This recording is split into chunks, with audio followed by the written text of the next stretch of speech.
پاک مسلم الائنس دیوان کے چیئرمین بچو عبدالقادر دیوان کا کہنا ہے کہ سیاست دان اپنے ووٹ کی خاطر بنگالی بھائیوں کو استعمال کرنے کے بعد پولیس کے رحم و کرم پر چھوڑ دیا کرتے ہیں۔ کارڈ گورنمنٹ کی کارڈ بنا، پہلے NIC بنا ہوا ہے، اس کے بعد جب آپ کی مشرف کا دور آیا انہوں نے ایک نعرہ سیل بنایا ہوا تھا، کافی لوگوں کو جو افغانی کو ان کو، اس میں ہماری برادری کو بھی پولیس پریشر کر کے اب روڈ میں چلے اس کو اٹھا کے لے جائے، نہیں جائے تو کام پہ نہیں جا سکتا ہے، ان کو زبردستی ان کو کارڈ کو کینسل کر کے ان کو نعرہ کارڈ ہاتھ میں تھمایا گیا ہے۔ وہ غریب مجبور تھے، نہیں تو اس کو بچوں کو پیٹ نہیں پال سکتا تھا، تو کافی لوگوں نے اس طرف پھنس گیا۔ تو حکومت سے میرا یہی اپیل ہے، کیا پہلے وہ پاکستانی تھے، اس کے بعد NIC تھے، اس کے بعد نعرہ کیسے بن گیا؟ انہوں نے مزید بتایا کہ بنگالیوں نے ہمیشہ پاک وطن کی خاطر قربانیاں دی ہیں، لیکن پھر بھی ان کے ساتھ سوتیلا پن جیسا سلوک کیا جاتا ہے۔ انتہائی ظلم ہو رہا ہے ہماری کمیونٹی کے ساتھ۔ تو میں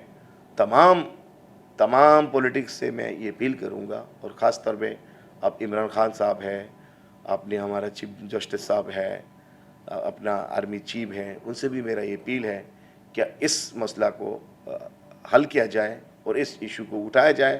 کہ ہم حقدار ہیں، ہمیں اپنا حق پرووائڈ کریں۔ اور ہماری جو برادری کا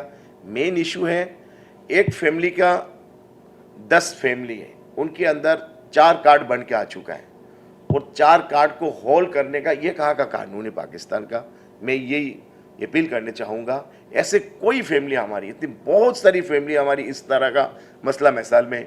شکار ہے، جو 4 بنا ہوا 4 انہوں نے بلاک کر دیا، کسی نے IB لگا دیا۔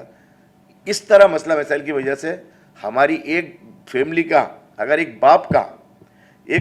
کا ہمارا نعرہ کارڈ بنا، اس کے 10 بچہ کا کمانے والا،